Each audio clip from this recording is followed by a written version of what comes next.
This is the Big MJ Debate. I'm Pez Jax. And I'm Char McLachlan. History is turning 30 years old, and we thought it would be a good opportunity to sit down and discuss the cultural legacy, the impact, and how history was received back in 1995 and how it's received today. I think that's going to be quite a lot to cover, and we both look knackered after our recent jaunt at convention. So we'll try our best to deliver something of substance. But we met at the first convention, which was the 20th anniversary of history. God, So yes, it was. I Yeah, know. So time is flying. Time flies when you're having fun. it really does. I think that when I did the first Iconic, and that was 15 years of Wow. history. You see, that feels like nothing now. Like that was just double that. It's Age 30 comes for years, us all, including albums, it seems. including albums. I don't really think we should do like a deep dive of all the songs because that's been No, done and we've done that and I've chatted about that in my book, shameless plug. you were how old when history came out? I would have been 8 years old. And do you remember it? What did you think of it?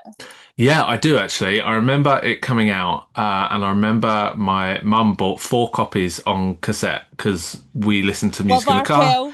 Shout out Arkell. But obviously, cars had like older cars had cassette tapes, not Yes. CDs. So she bought 4 copies. There used to be a thing called like Britannia Music Club, where Right. you could buy like 5 or 4 of something for like £20 or £30, and you would order them, and then they would be delivered. So you could pick like 5 new albums and get them for £25 or whatever. So mum did that with history, and like she gave one to my aunt, and we kept one for the car, one for the house, and don't know what happened to the last one. I remember going to pick it up in, you're going to laugh at this, but Bishop Stortford. I remember going to pick it up. And like pulling up, the car pulled up on, it was like a really steep hill to get to the sorting office. And we like parked on this hill, mum went in to get it. I remember hearing it for the first time. And the interesting thing is, at 8 years old, I didn't know about the allegations. I didn't know what Michael had been through. And so the lyrics of the songs, they didn't resonate with me in the way obviously they do Yeah. now. I remember hearing DS and singing completely different lyrics of what I thought it was, Yeah. um, because I didn't know who DS, TS, I didn't know any of Yeah. that. Yeah. And so it's only sort of years, it was years later when I started to be able to have access to the internet and read more about Michael and become older and go, oh my God, like Yeah. I didn't know. Um, but I do remember it coming out, and I remember like the statue on the Thames being on TV. But I guess I think I was just probably too young to kind of live the experience. Like, Understand fully. there's a lot of people that I know that were kind of teenagers in the history era, like, Yeah. 14, 15, 16 plus, that got to live the experience. Yes. So I remember my little part, but I didn't get to live kind of through that. I would say, how about you? But I was not yet a fetus. I still had some cooking to do. I was going to come up with a really funny pun, but nothing came. Um, Yeah, history came out a few years before I was born, so I don't remember it. well, when do you remember the first time you heard history, or the first time you had access to history? Yes, I remember the first time hearing a few of the songs. I don't really remember the first time I heard the kind of more hits, shall we say, like they don't care about us and all that. That was all very present in my life. But I do remember the first time I heard Little Susie. Uh, being absolutely traumatized. Um, because I was just very young and it sounded, the start where she's like winding up. Is it she's winding up a toy or something and she's going la la la la, and I was like, oh my God, this is horrifying. Um, but yes, I remember what I kind of grasped from listening to it, and I was maybe about 10 or 11 when I remember thinking about things like this, was that it sounded very different from everything up until that point. So I guess Off the Wall, Thriller, Bad, they were all very, a lot of that was quite mellow and poppy and very, whereas this sounded almost mechanic. Does that make sense? Like it was Yeah, very industrial. I feel like it was kind of a continuation musically of Dangerous in terms of that soundscape. There was a mix of R&B and pop Mhm. and soul. There was kind of like more of an eclectic mix. So when you listen to Bad, that's like Synclavier Central. Yes. um, but I think History was more kind of a bit of a mixed bag. But equally, I would say that it didn't really sound like what other people were doing in the mid 90s either. Like Mm. if you think about Janet, what she was doing, you think about some of the like R&B groups, Mhm. History wasn't on that vein. It was very much its own thing.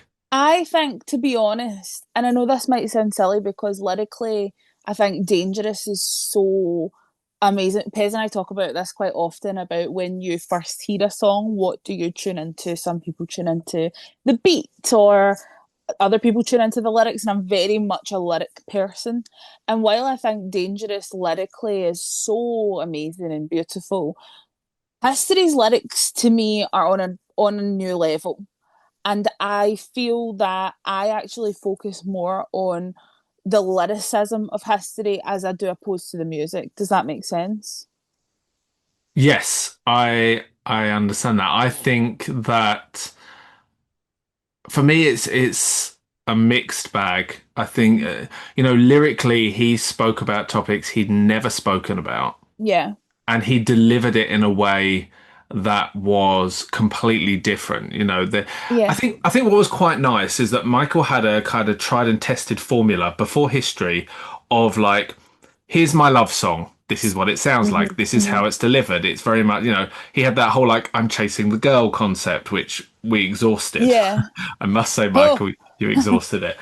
But with History, it was kind of different because of songs like You Are Not Alone was approaching Mm. it in a different way. Yes. And the way he approached, like, if you think of Leave Me Alone and Why You Want to Trip on Me, and then you've got Tabloid Junkie, which is kind of the successor to Mm. those, which is the closest Michael ever came to The Knowledge, which was the Janet song that he obsessed over.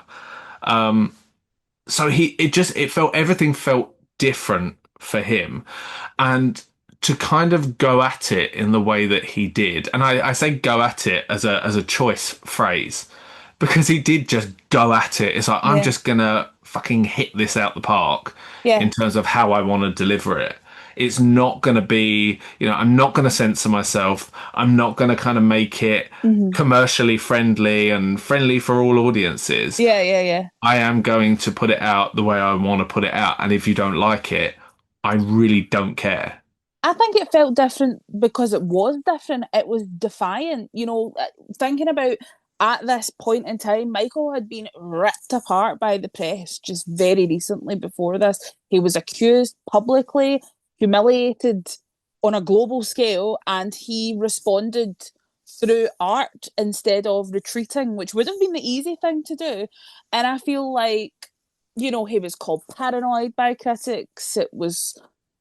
He was a lot of people said he had a victim narrative, and to me I don't feel there's weakness in what he did with history. I think it was incredibly courageous. I agree with you completely. I think when you look at sort of the way he chose to go about it and the way he Mm. chose the songs he chose to include and Yeah. the themes he chose to explore Yeah. on the record, this was his answer. So Yeah. in after 93, he could have sat down and done like a tell-all interview with Mm. that heifer that The loves her. Oprahs of the world. I was trying not to name her, but yeah, that Oh, cow. sorry. Uh, or any of those others he could have done. And I'm not just talking about like, where he sat down with Diane Sawyer and did a half an hour thing. I'm talking like Yeah. he could have done a full tell all. This is what happened. I know obviously there were some legal reasons why he couldn't, Yes. but he could have spoke about how he felt or Hmm. the Hmm. experience for him personally without talking about what the accusations were. But he didn't. He said, actually, I'm going to put this into my work because that's Yes. what I'm known for. That's where I can convey my message the best. And we know from today, right? If you read a message, we'll all read a message differently. So if you Yeah, get of a WhatsApp course. message from somebody and you might think, oh, that's a bit clipped, and they don't mean it Yeah. like that. You might think it's Yeah. rude when it's not. You might think it's flirty when it's not. All of these kind of people perceive messages in different ways.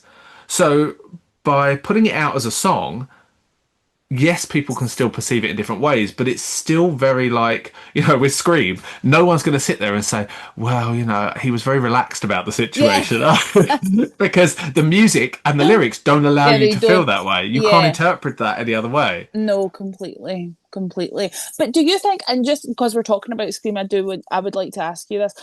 Do you think that Scream, and I don't know where this comes from, but it's something I remember hearing people talk about around the time of when Michael died. I remember listening to a radio interview and they were talking about when Scream came out, and people were like, what the hell is this? I think in part because they'd never probably heard anything like that before. And there was a lot of hype around a Michael and Janet collab. Do you think Scream was the lead single? Am I correct? Yes, Scream Childhood Double A said. Was Do you think Scream was too direct for what people were comfortable with at the time? Yes, and I think that's what people didn't expect. Yeah. And I think it's probably the one time in Michael's career where he came back in a way that people didn't expect, but it wasn't. Okay, I know you're going to be like, no, no, no. But, right, whatever you think, right, if you go from Thriller to Yeah. Bad, I know you love the Bad video, and, I love Yeah. Bad as a song, but it is still a little bit cartoony, right? You have to admit that it's not. I don't disagree with that. Like, this is not rough and tough to the streets. This is more No, like West Side Story. it's Michael having a bit of a laugh. Yeah, it's like West Side Story. It's like Yeah, buckles everywhere. It's kind of yeah. like meant to be hot, but It's like also a a bit. caricature of what he thought that might be. Yeah, like I'm bad, bad, really, really bad. It's Yeah, like, oh, you naughty we boy. get it. Um, Ooh. but so that was kind of a bit of a caricature in a way, in my opinion. Black or White, I felt that it was very artsy in the way he was trying to approach it. Like if you look at the short film, he very much wanted to convey like bits of everything. It's like, here's me Yes. all over the world, and then I'm a panther, and then I'm on top of the statue. And there was lots of Yeah. that was like Michael Jackson's mind in a video, Yeah. just Yeah. kind of doing Yeah. that. Sorry, short film. But when it came to Scream, I think people thought that what he was going to do is just go, I'm going to pretend it didn't happen. Here's Hmm. another song Hmm. about healing the world. Here's another song about dancing. And Yeah. when Scream came out, firstly, when the first intro of Scream came, a lot of radio DJs thought there was a problem with the track because you get that Yeah. and you get the white Yeah. noise. So a lot of radio DJs thought there was a problem with the track initially. And even when you get that initial intro, you don't know where it's going to go. And then when it drops and you get that and Yeah. it's like if ever this is going full force in your face, Yeah. it's Scream. It's Yeah. just No, like, and 100%. even today, like I listen to Scream sometimes, and when it drops, you just like you feel that it's almost like you can feel the weight of that song coming Yeah, at you. 100%. 100%. I feel like, do you think it was a right choice for a Yeah, lead single? absolutely. Yeah, I just feel like Scream was literally what it sounds like to refuse to be silenced. Like, Yeah. I am absolutely not taking what's been thrown at me, and I want you all to know that. If I had one criticism of Scream just as a package, Yeah. well, as a package, okay, I have two. One is that I wish there was more dancing in the video of them together, but that's just a personal thing because they're both Yeah. incredible dancers. But I'll take that like that. The other thing is that it had Childhood as the double A, because that just most people don't think of Childhood as a single because Hmm. it's double A'd with Scream, and the reasoning behind Childhood being on Scream was because Michael had obviously set up MJJ Productions, and the guy who was heading that up, his name completely escapes me, was pushing for the song to be on the Free Willy soundtrack and to be on the single. Hmm. And it was because of him pushing, because the record label initially didn't want Childhood on Scream. They were like, it doesn't make sense. You've got Michael and Janet, and then you've got Childhood, which is not Janet. You've got really like hard hitting song, and then you've got Child. Like they didn't want that. They said that doesn't work. Okay. And it was because of MJJ Productions, setting up a record label, that it just had to be kind of paired on. It was like push through the back door type thing. So yeah, I don't think Childhood works with Scream at all. I am going to actually disagree with you there. And I know that's surprising, but I Is it? actually, Is it? well, you know that, see, the thing is, right, childhood's not one I listen to often, and it's certainly not a video I watch often. Anyway, I think childhood is obviously it's a complete opposite to Scream. And I think there's a lot of this on history where we've got our bold, brash, angry moments, and then there's at the other side of that, there's a moment of complete vulnerability. And I think the way that they contrast each other actually kind of sets the tone for the album. To me, I mean, Childhood is probably a song that gets criticized still. And I really think in Childhood, Michael was very much explaining his foundation. I don't see it as an ask for sympathy. I think he was explaining his or doing the best he knew how and explaining his foundation in life. And if we're going to talk about how it was received then and how it's received today we're in an era where everybody wants to heal and everybody wants to talk about trauma and everybody wants to, Yeah. yeah, and like that was probably extremely ahead of its time. If that was released today, people would be glorifying it and saying, "Oh, how amazing! There's someone who's talking about their past and they're owning it." And I'm kind of getting off track, but I think it's a I contrast to Scream, and I like the contrast. I think I don't want to harp on this too long, but Yeah, yeah, the last point I'll make on it is just that I think that where he's coming out the gate so strong and so affirmative and so adult, to then yeah. kind of flip into the kind of innocence of childhood, I think it does. I think it's too contrasting. Okay. I think it's like, you know, if you think Scream is the first song where he's really like, stop fucking with me, and then you've got like the lullaby of childhood, I don't think Okay. that's just my opinion. I mean, I I can be mean, wrong. we can both be wrong, but that's literally not worldly possible. So anyway, I suppose anyway, if we're going to talk about how records were perceived, and sorry, how the record was perceived, we should probably talk about what created the most anger and frustration within the media, and that was they don't care about us. yes, So, interestingly, for that, I have here a VHS which was given to MTV. It's Michael's rebuttal video. So people will have seen that MTV clip of him in the studio smashing up the studio and the lyrics are rolling up the side. MTV cut that part and put it on their news as the kind of Michael Jackson rebuttal.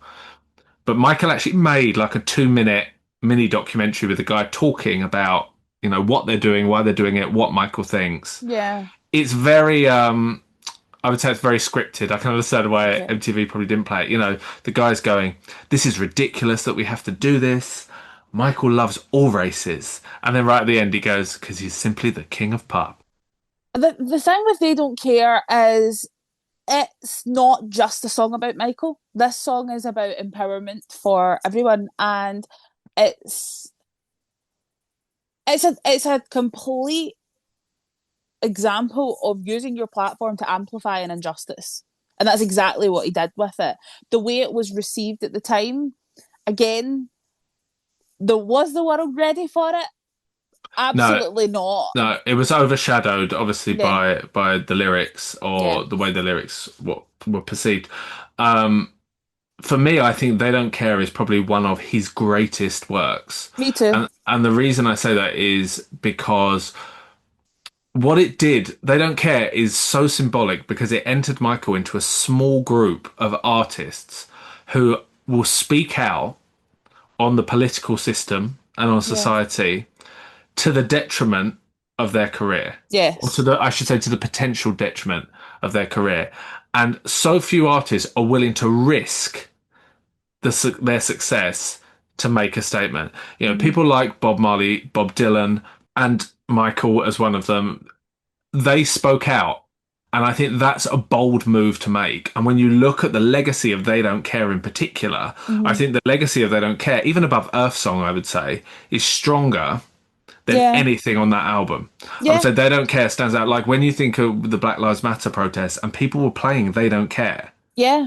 And Yeah. this was like 25, nearly 30 years later.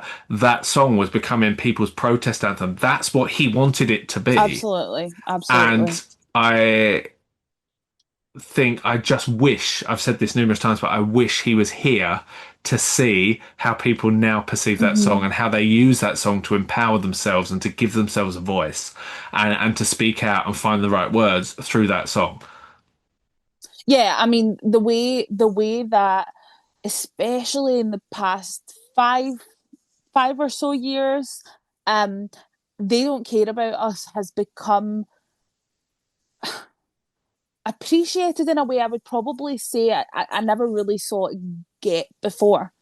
Um, it's really recognized now for how bold it is and how much the lyrics ring true. I mean, every single bloody line in that song is still relevant today. I think what They Don't Care did was bring everybody together as like a united voice, and it's like Yes. here is the thing to say, here is the Yeah. chant. It was Yeah. like giving people a chant, Yes. and that Mm-hmm. it was done deliberately. It was to give people a beat. It was to give people a march, Mm-hmm. and ultimately, it took a long time for people to get there with it, Yeah. but it worked. And it's just such a powerful song to so many people. And I think it doesn't matter what walk of life you're from, everybody Mm-hmm. can find some relation to that song or the lyrics Absolutely. speak to them. And I think it was so quickly dismissed in 1995 that it didn't get the chance to really become what it now is. Yeah, Um, I'm sure back then, I mean, I'm quite sure, and I'm not sure if it was Rolling Stone, but they were saying it was so aggressive and paranoid, and because it really directly called out the government too. And people were not used to that, especially not by a pop star. a lot of the criticism as well was saying that Michael was fine to be this wealthy star until suddenly he found himself on the other side of it, and suddenly it's, Yeah, oh, I'm united with the people and not with them. yeah, And it's like, yeah, actually that's not true, because Michael started They Don't Care a lot earlier than that. He yeah, was working on They Don't Care in the early Dangerous sessions. yeah, So this idea that he suddenly had to go through something to unite with the people versus the yes. system is not true at all. I know that we said we're not going to go through every song, but a song that we've kind of done that. But a song that I do actually want to talk about is Stranger in Moscow. Good. I knew you would like that.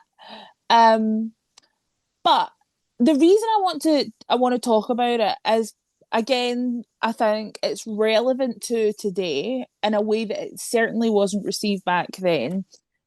When you think about what Michael is saying in that song, it's kind of like I feel abandoned and I feel destroyed, but I'm still here. Like I feel like there's so much in that vulnerability. Like how many in 1995, how many male stars were this raw? Do you know what I mean? Saying about how they truly feel deep down within themselves and they're not If relating it to Let love me and they're add what I said before, if it's not a rock song. Because yeah, if you take people like Kurt Cobain that were writing these kind of emotional poetries, nobody was doing that in pop in a way that was so raw, unless, as we say, it's like this, like, oh, I'm so heartbroken. yeah. I just feel like where critics were calling it like self-pitying, why was he as a male artist being like punished for being open about saying, I feel emotionally destroyed by what's happened to me at times. Because people, the critics, I believe, didn't want him they didn't want him to have a voice. They didn't Yeah, want him to have an opinion, and they didn't want to hear his side. And because yeah, they didn't want to hear it, they felt that the public don't deserve to hear it. And yeah. this is kind of, I've said this before, this is what pisses me off no end about critics. It's like when you get a food critic, right? And they'll go in and they'll critique food, and it's like, can you even fucking cook? Yeah, Like, can you cook to understand what's gone what into that making means. you Yeah, this dish?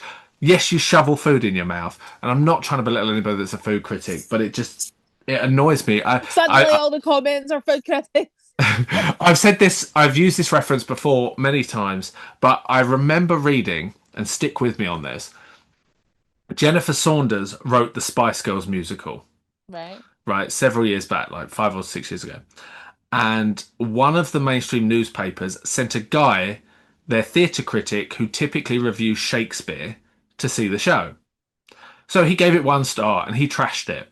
And Jennifer Saunders said, and I'm sort of quoting verbatim, she was like, "Of course he was going to hate it. Yeah. It's not his There's bag. no, yeah, of course. Of Why course. would you say like this is something that he is not going to enjoy? If he prefers Shakespeare, he's not going to be getting down to spice up your life."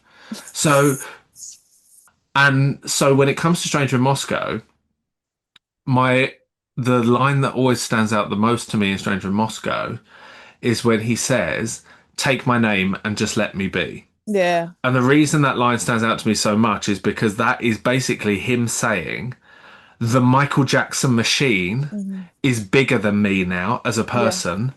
Have it. I just want to like go take Michael Jackson the brand. Yeah. I just want to go and live my life. Do you know that's so interesting because for me it's Here Abandoned in My Fame. And the reason I say that is because everybody thinks of fame and what they have their glamorous ideas of what it would be like and how you have unlimited access to everything and you've got money and you can go anywhere in the world at any point in time.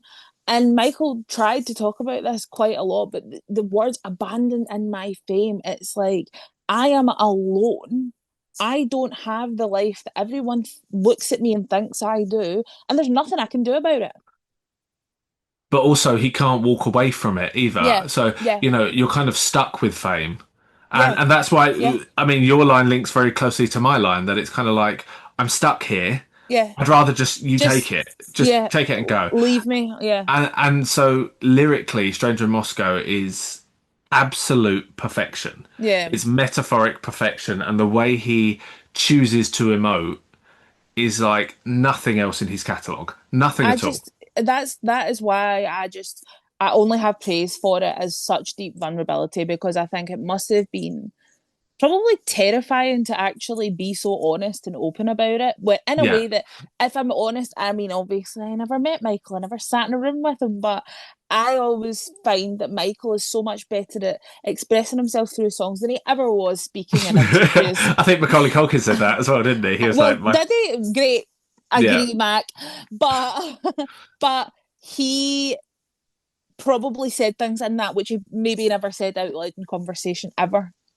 And just touching on Brad Buxer, who did the instrumentation for Stranger in Moscow, the onomatopoeic sound of Yeah. splashing water when Michael says, "How does it feel?" and you hear that, Hmm. and then the video was just like the whole thing was just Yeah. meant to be as a Yeah. package. It's one of his best short films, even though he's just walking down the street that we've been to. Woo! I really believe that. I mean, a lot of this kind of TikTok generation of there's been discovering of Michael's songs, and a lot of them tend to have a viral moment. I really believe "Stranger in Moscow" is one of them that is going to will soon receive its recognition. I really believe that.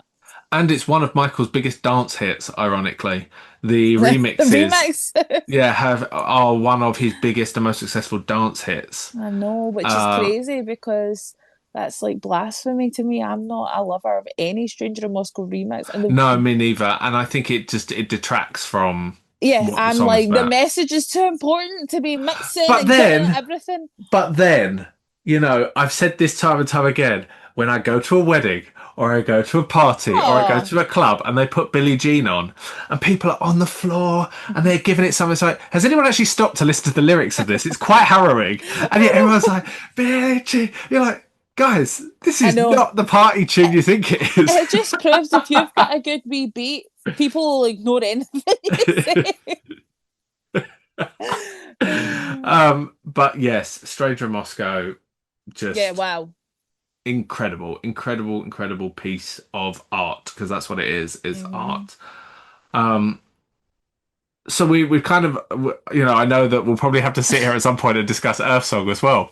Yeah. Um, but in terms of perception of the album, I think kind of looking at the package where it went wrong for me was the greatest hits. And Yes. I think that has hindered history for like now. Yeah, And the reason I 100%. say that is because every time we get a box set, like oh, I'm trying to find it. Oh, it's over there.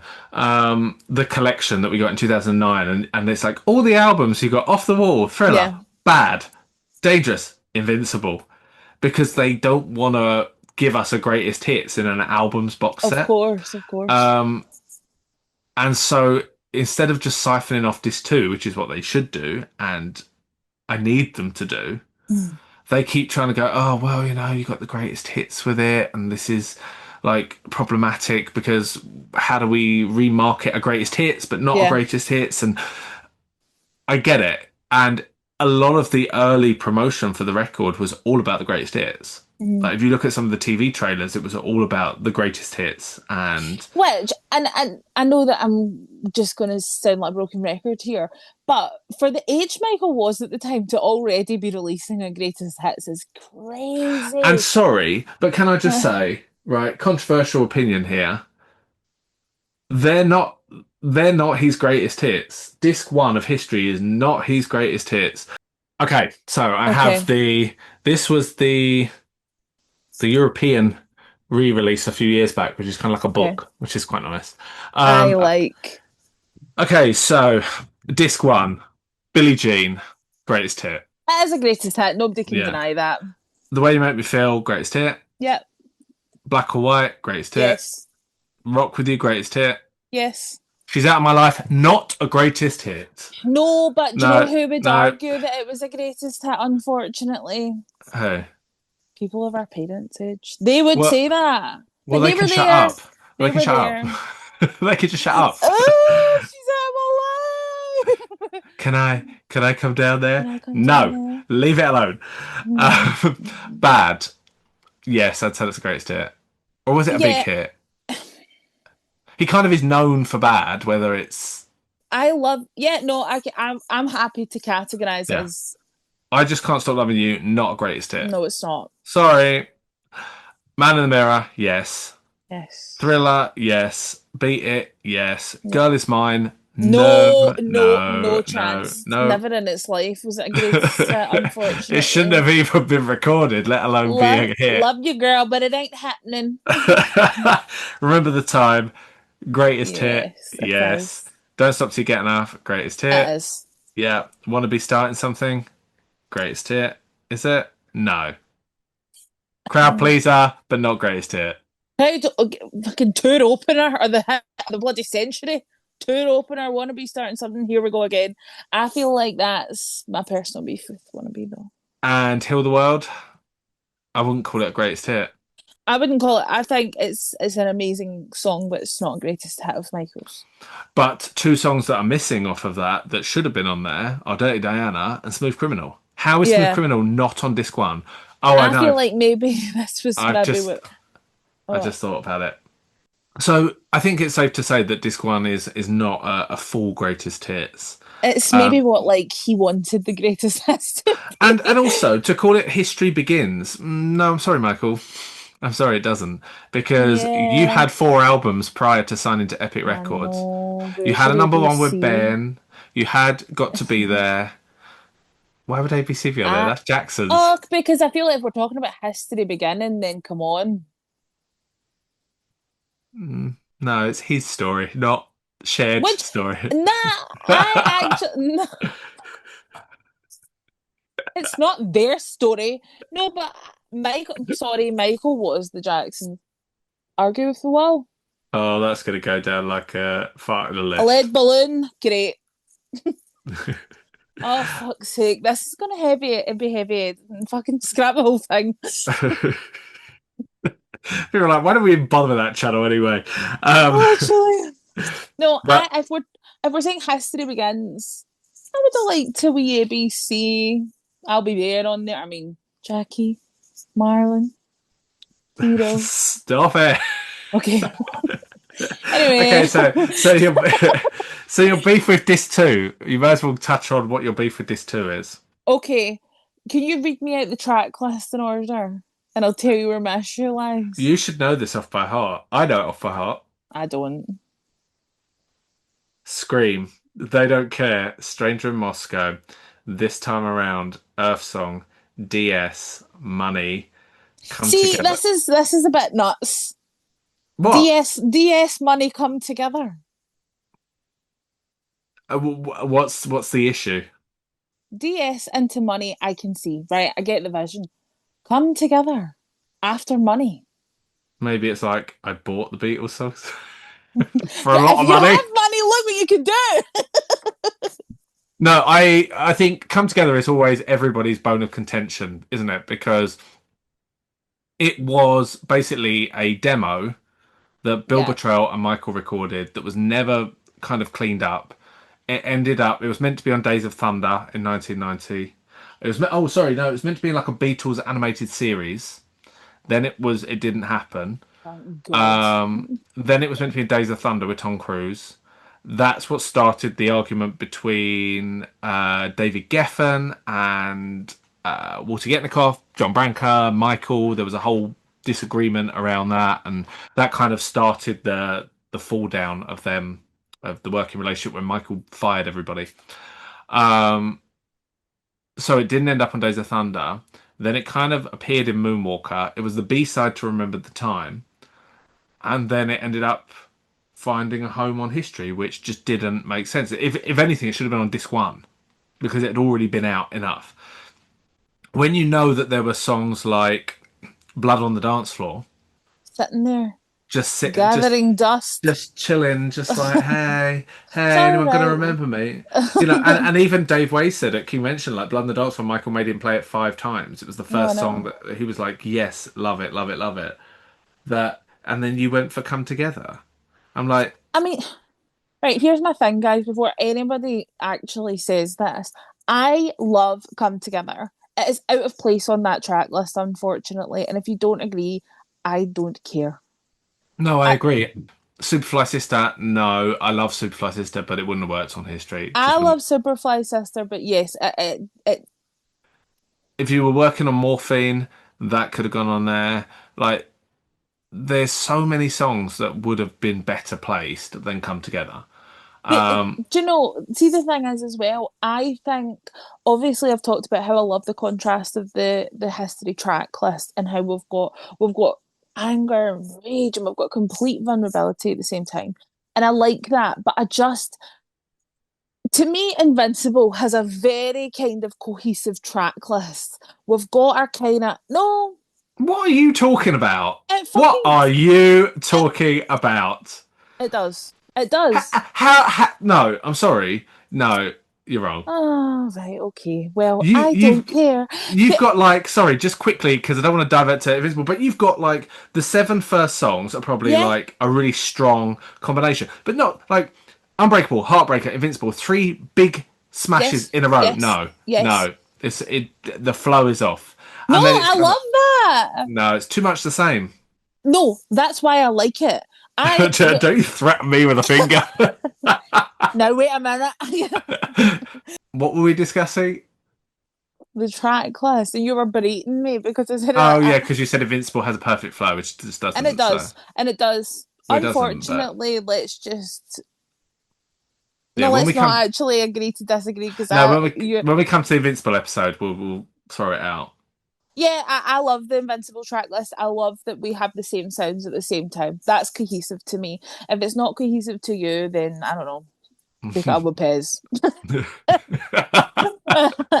um, but yeah, I think the track list.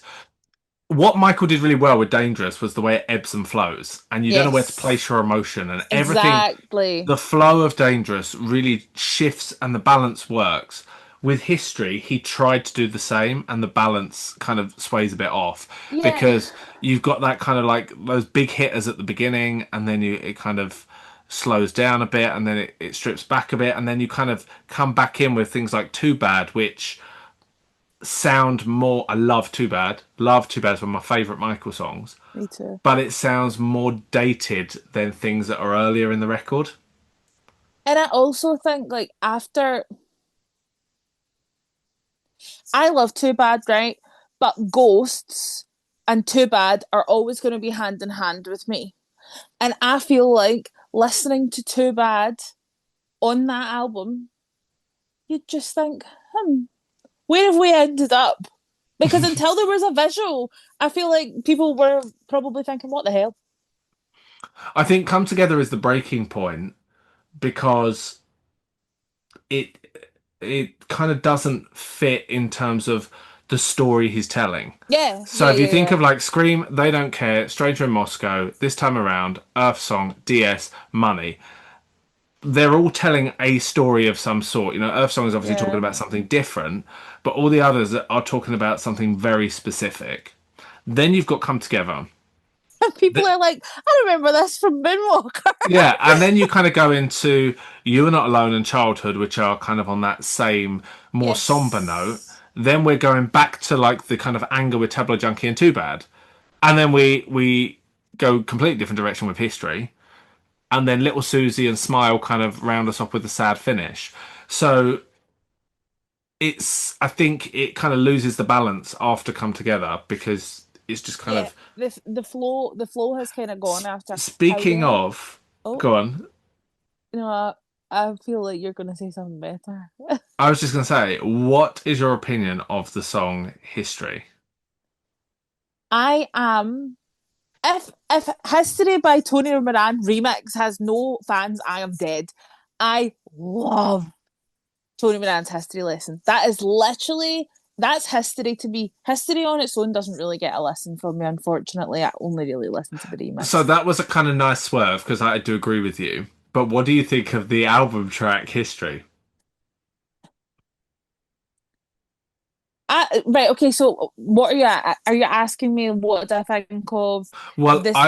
I think it's a mess. So that's what I Oh, was. but okay, I wouldn't call it a Oh. mess. I wouldn't call it a mess. I have said this before on this channel and I'll say it again. I think History, the song, is what happens when Michael's left alone too long and nobody's telling him no. Do you know what I think it was with History? It didn't come organically, that song, because the name of the album came before the song. Yeah. And Michael always was like, the album title has to be a song. This was the first instance where the song came after the title. So he was trying to write a song to fit this grandioso theme. And it just goes in like, it's like three songs in one. You've got the Mm. like, boom, he got kicked, and then you go to the how many victims bit, and then you go into the chorus, which is all different songs. And and then it's kind of like you've got all the recital of history at the end. You've got the big grand intro at the beginning. I'm like, no, Right. this is See, trying to be some. It's like trying to be a musical in one song. It's trying to have like five acts in one song, and I don't think it. I think it's like a swing and a miss. the thing about history that I love is the lyrics, and when it comes to the music, And I you've had to don't. cry. You've had to cry, No, I'm laughing. I'm laughing at you going. It's trying to be a musical. It's five songs in one song. but No, it is. I literally, I'm tearing up at you. Oh, You. fuck. I love the lyrics. I love the lyrics. Right, the lyrics of history are to me powerful and moving. The music, But what? hold on. I agree with you, right? In the sense that I love Tony Moran's history lesson. I could listen to that over and over and over again. But harking back to an earlier point we made, I it's just know. like, how are people like I'm like, throwing down in a how club? many? The whole thing doesn't translate. And that's what I If think. hero dreams of chivalry.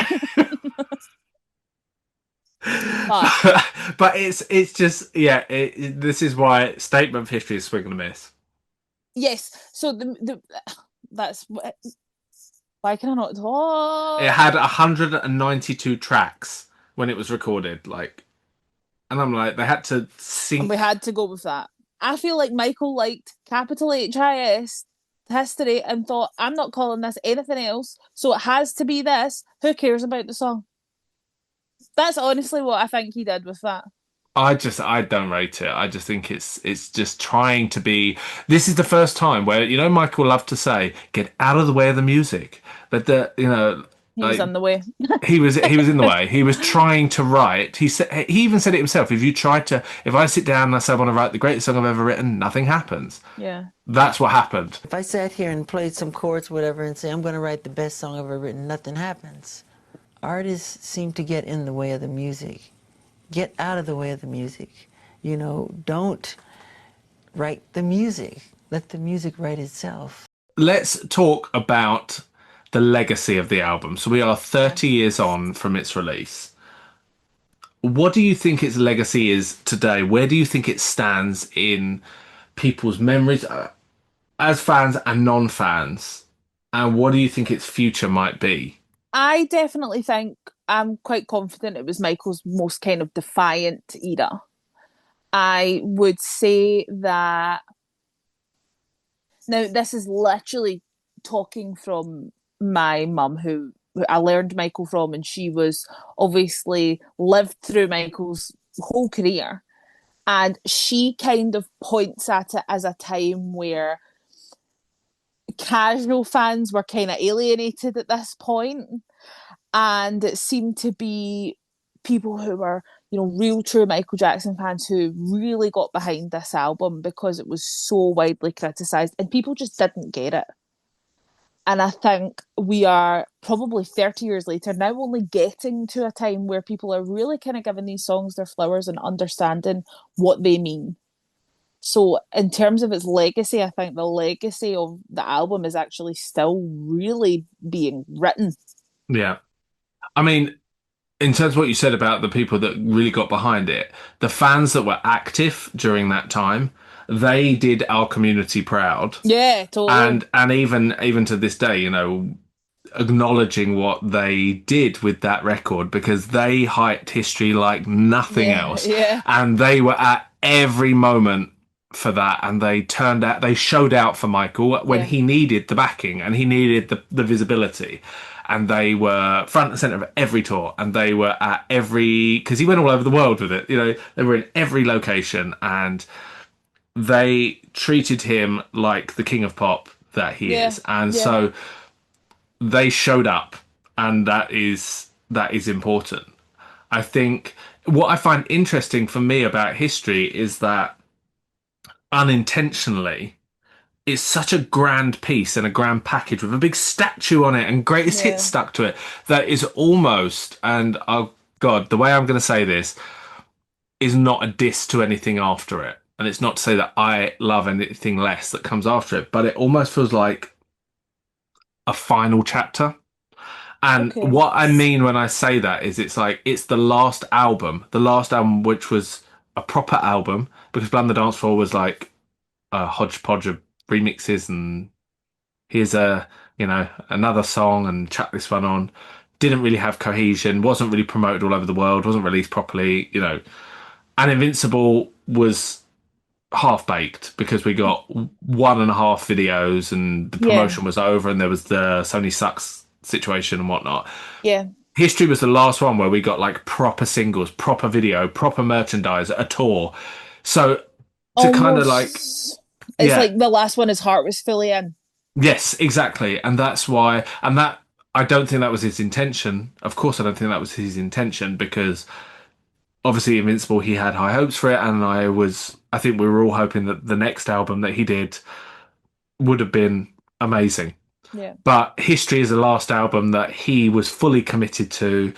It was properly promoted. It was a big effort.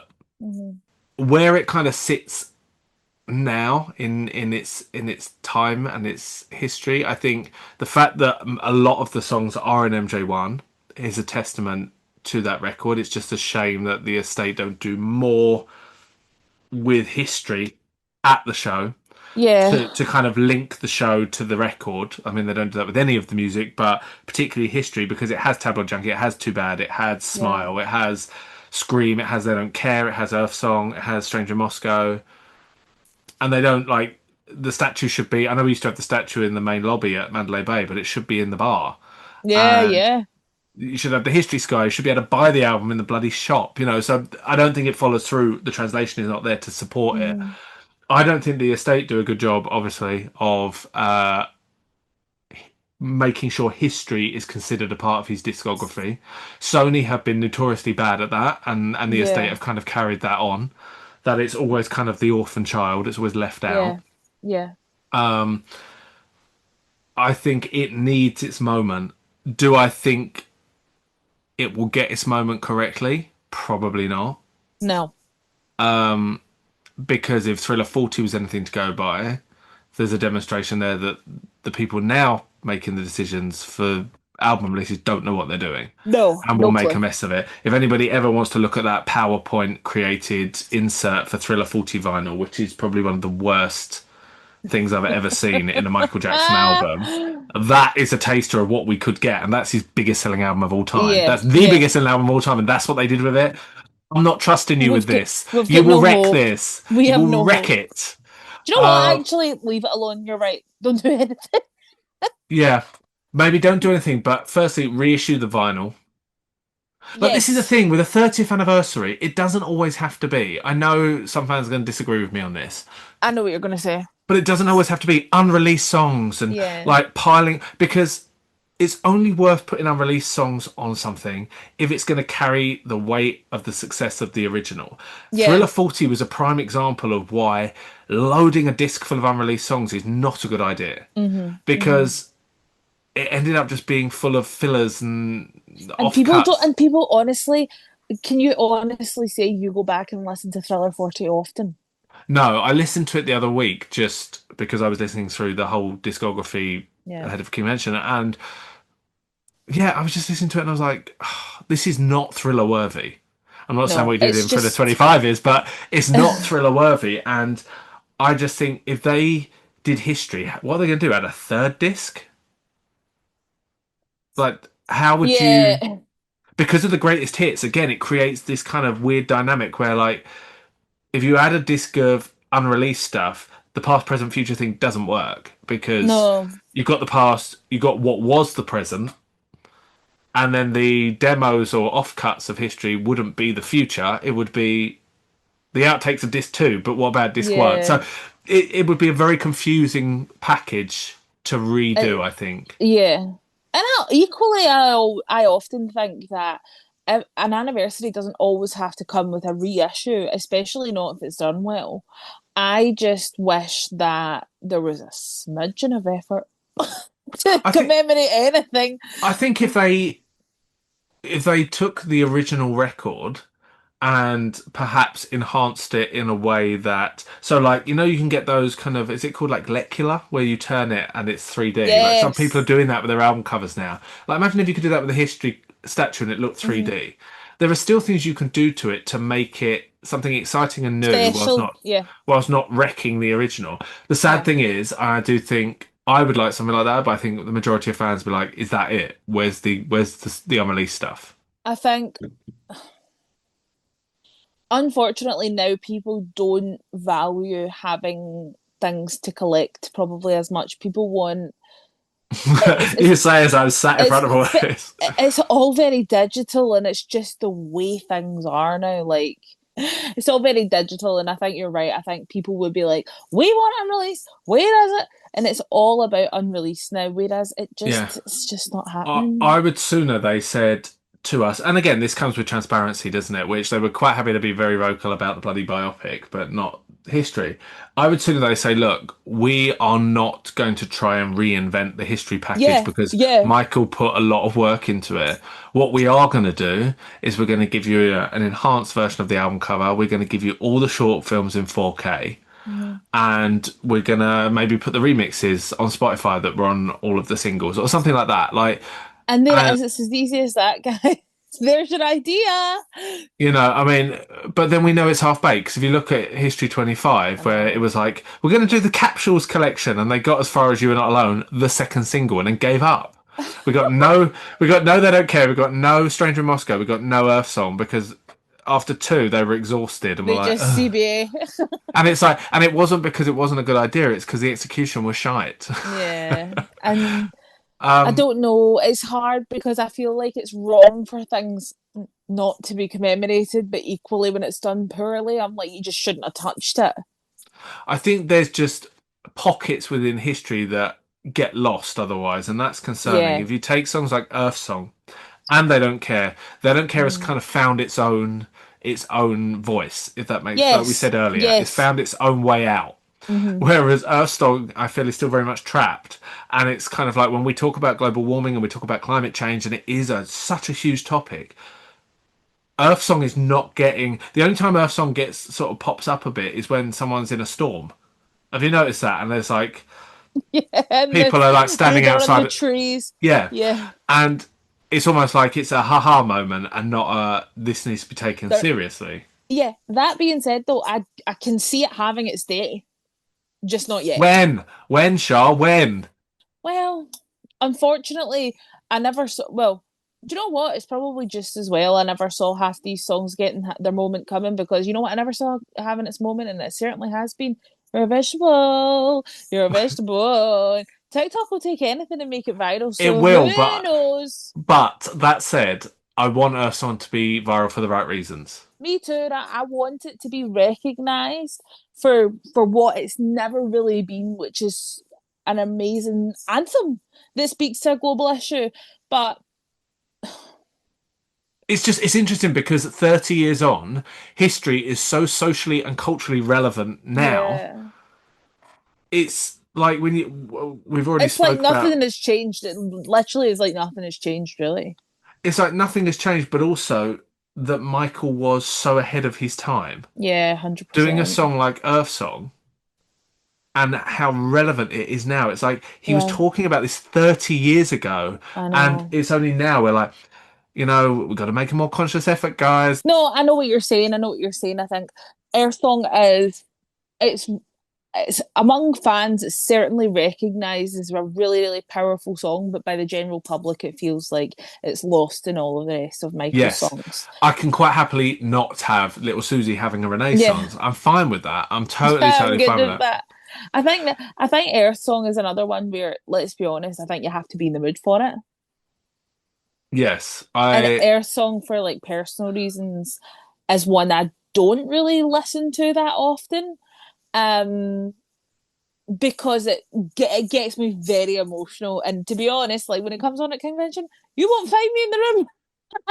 That's very true, actually. I find myself with Earth Song, I find myself going through phases. Like, I will listen to it a Yeah. lot and then I'll kind of leave it. But I think, as a fan who loves Michael's work, where sometimes I not go off history, but don't listen to it as much. Well, it's not that I don't listen to it as much, but where I sometimes give history a break, it's because that's where Michael shifted to kind of talking at us. And Yeah. I understand why he did that because he was telling his side of things, and I get that. Mhm. But like, Earth Song being a good example, I know sometimes I just don't want to be yelled at quarter Yeah. to 8 in the morning when I'm on my way to work on the train. Be in my ears and having to be like, what about this? And what about that? And I'm like, Michael, I'm just trying to get to the grind. I know, I'll deal with this later. And so I think there's an element of that Yeah. sometimes I think is However, like, well, it doesn't continue. on the opposite side of that, I think musically, Earth Song is incredible. The drums on Earth Song, oh my God. When you're listening to them through your headphones and you're just like, well, I don't know if anyone else does this, but sometimes I just lie with my eyes shut and listen to music through my headphones because I feel like every time I listen I notice something I didn't notice before. Yeah, I think that And with Earth Michael, you get Song that. Earth Song is one that particularly when you listen to that and you block out all your other senses, it is so hard hitting.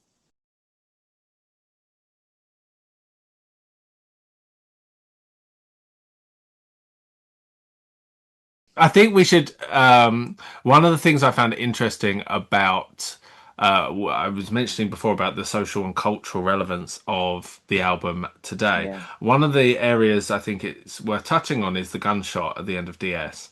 So Yes. I know that a lot of when the song came out and when the album came out, that dickhead was asked about it at a press conference. Oh, how do you feel that Michael Jackson's put a gunshot at the end of a song, has done a song about you with a gunshot at the end? And he said something like, "Oh, I haven't." given him the courtesy of listening to it or something Yeah. like that. Yeah. I mean, whatever he said, who cares? But I always find it interesting that the gunshot coming at the end was always perceived to be Michael with the gun. Yeah.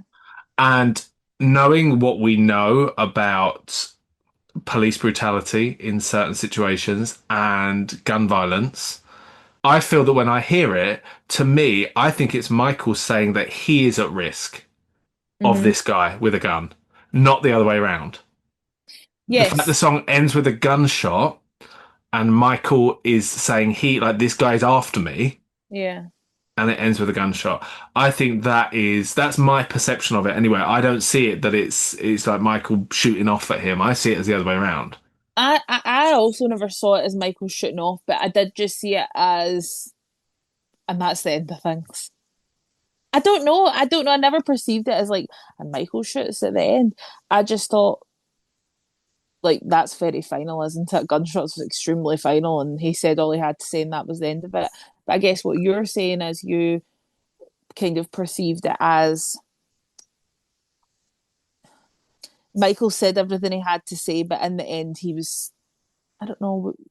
Well, if you think about songs like This Time Around, where he's talking about, they're out to get me, they're Yeah. out to take me down. If you think of the opening lyrics to DS, they want to get my ass dead or alive. Yeah, yeah, And then the yeah. song ends with a gunshot. And it's kind of like, to me, that means that that's Michael saying, like, they're after me. He's after Yeah. me. I'm gonna tell you about this guy, but he is ultimately after me. That's how Yeah. I've always perceived that ending. I know other people perceive it differently. And Michael obviously never It's explained that. interesting. It's a really interesting point. Okay, we've talked a lot about being empowering on this. What song on history do you find personally to be empowering for you? Empowering for me. Do you know that's I'm really gonna kind of back out of this in a shitty way because there isn't just like there's a song for different moods. Hmm. And so sometimes I can find Scream really empowering. Hmm. Sometimes, more often than not, they don't care. I will go to. Yeah. But then there's power to be found in Stranger in Moscow. Like if you're Yeah. feeling, alone, you can sometimes find some like power in that. And then a personal favorite of mine is Tabloid Junkie, Yes. which, the press have never been after me. Uh, The Twitter not followers, yet. yeah, the Not Twitter followers is yet. perhaps slightly different, but the press have never been after me. Um, but I find a lot of strength in that song as Hmm. well. Hmm. More so, not necessarily like the press are after me, but when people are talking about you or you're the subject of gossip, that's Yeah. how I like can relate to Tabloid Junkie sometimes. And so there's not one particular song that I would say I find personally empowering because so many sort of speak to me on that level. Like I don't sort of feel empowered when I put the recycling out because I've heard Earth Song. But what about you? Do you have one particular one? um Again, I think you're right when you say there's ones for different moods. I think even though sometimes you can't relate to Michael in a sense of, oh, the press are after me and people are making up stories and everybody wants a piece of me. Sometimes you can't relate in that way, but you can relate in a way of, I feel alone, he felt alone here too. Or I am angry and he was angry about this as well. And sometimes lyrics that maybe never related to a situation in your life before can suddenly break through and you're like, you know what? It's a different situation, but this applies to me. Yeah, And you completely feel that. So if I was trying to maybe hype myself up and feel something, then I would probably put on They Don't Care as well. But I am also passionate politically. So maybe that's yeah. something that fires me up. But I definitely wouldn't say there's not one I go to for like personal empowerment, but definitely the songs apply in different situations and I find myself reaching for them at times. I think as fans, we are pretty good at understanding the depth in those songs. I mean, did you see that post a few weeks ago from the estate that was like, "Are you having money troubles? Listen to Oh Money by my Michael god, Jackson." yes! And I was like, "Are you fucking stupid? Like, what Literally. absolute prat sat down and thought, oh, it was something like, in a global economy where everybody's struggling right now, are you And the having money cost of troubles? living Yeah, crisis. and I'm Have just we got a like, song for you? here's your anthem when you go to the food bank. Like, what the fuck? Honestly, Honestly. that is somebody that is so unattuned to who Michael They saw the was. song title and they thought, yeah. You know, cost of living crisis. Do you ever get those days where you're just so mad you just want to scream? It's Do like, you live on the earth? Here's a song for you. did you fall down the stairs as a child? Listen to little Susie. Like, do you know what I mean? It's, I think, and that's a crying shame because what I would call a piece of art is just Oh, we've lost her. oh, did you fall down the stairs? Oh, that's so funny. But Oh. that's their level of relatability. Yeah, that's what they see it as, and Do you unfortunately, know though? Sorry, I don't want to bang on about them, but it's like when you think about that, like with that money post, what, like, okay, this. who sat there and went, "Oh, the fans will eat that up." Yeah, Yeah, yeah, they'll get right behind that one. Yeah, cosy living crisis. Yeah, that's me. Stick me on that money post. Like, Mike, heart, share. Yes, Michael agreed. wasn't saying I'm living paycheck to paycheck. And that just isn't good enough. Oh, It's like you just don't have a clue. they say And that like money was a track about working a dead end job that was thankless. Critics have said that it's the most boldly vainglorious self-deification a pop singer ever undertook with a straight face. Good. That's what I wanted. For the controversy? Yeah. And They for the fell into my trap. for the people who say that I wanted everybody's attention. I showed somebody the history teaser the other day who'd never seen it. Someone I work with who's 23 had never seen the history teaser, and I showed them the teaser, and they were like, "Oh my god!" But like more shocked Yeah. at. They were like, "This was a music ad." I was like, "Yeah," and this was allowed. I was like, "Yeah." Like all the marching and the soldiers, it's and they were shocked by it, Yeah. and I was like, "Good." Good, and it didn't Michael say that when he was like, "Good, they fell Good, right they into fell my into trap." my trap. Yeah, good, and that's what I love about we've said it various times throughout that it's like it's so bold and unapologetic, and I think But that's a word for it. in a way that now that is so celebrated. It is so celebrated now to be that half of rap music is about gloating about how much money you have and how many bitches you've got and all the rest of it. And I'm sorry, How many everyone's bitches you got? everyone's fucking losing their minds over a statue. Yeah, Like it's crazy. I know people said Michael in the whole history promotion. I think Diane Sawyer was the one who used the words vainglorious. And okay, and what? And but what? but Di, you shriveled old bag. Let me ask you this. I got a question for you. Was he wrong? Exactly. Was he Like, wrong? Was he was he? not?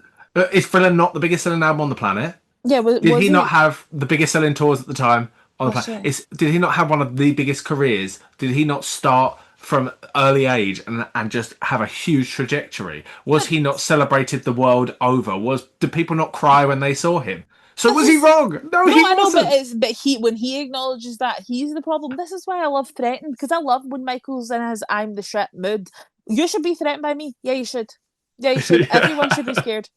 Uh, But that's what I think, they're like, oh, he really thinks a lot of himself. It's like, good, as he should. Because yeah, do you know what? because you.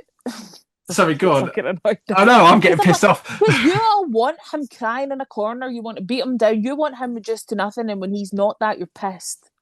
The point is, like, this was about as much about Michael having his say as it was about saying, I'm proud of myself. 100%. I've survived this situation, this nightmare. I've come out the other side. I've achieved huge things in music. I have a global fan base. I've met presidents. I'm friends with old movie stars. Like, I am hugely successful and I'm celebrating that Yeah. and I'm owning it and I'm saying, yeah, I am great. I've done great things. And people are like, how dare you rate yourself? It's Literally. almost what it comes across like. People were like angry. They wanted him to dislike Yeah, himself. but then you flash forward and you've got artists releasing songs where they're saying things like "bow down, bitches," and it's like, oh, but And that's everyone's like, oh, how fabulous. Wow, what an yeah, empowering yeah, moment. slay, slay, you know, and all that, and it's kind of like, oh, so now we can be empowered, but he But empowered himself. do you think that's more of a time thing than anything else, or do you think it was because it was Michael? I think it's a mix of both. I think people didn't like to see him prideful. Yeah. Um, I think and they felt he didn't deserve to be. like he couldn't win any which way he'd Anyway, chosen to yeah, go it with was that. damned if you do, damned if you don't. If he had went and taken everything and lived as a recluse, you never saw or heard from him again, people would have taken that as an admission of guilt. Yeah, People would have taken that and ran. If he never acknowledged it, again, you're right. Everybody would have been like, how can you go through all that and not acknowledge it? Is he some sort of subhuman? How could you possibly go through all that emotional turmoil if it wasn't true and not talk about it? And then he talks about it and he still can't win. but it's like, tell us what it is that you want the outcome to be. Yeah, yeah, yes. You know, if you don't like the History album and you think it was Brad, like, what would you have had him do instead? It's very easy to criticize something and say, I don't like that. It's a lot harder to go, but give me this instead. Well, this has been a very interesting discussion about history, and we are very, very interested to know what you guys think. Do you agree with our takes? Do you absolutely hate them and want to scream at your screen right now? Please do let us know what your favourite tracks are, what your opinions are on the things that we've said. Leave us a like, comment, and share. See you And we'll guys. see you soon. See you later. Bye. I feel like this is the one episode where we're going to get punched in the throat digitally, you know. Oh.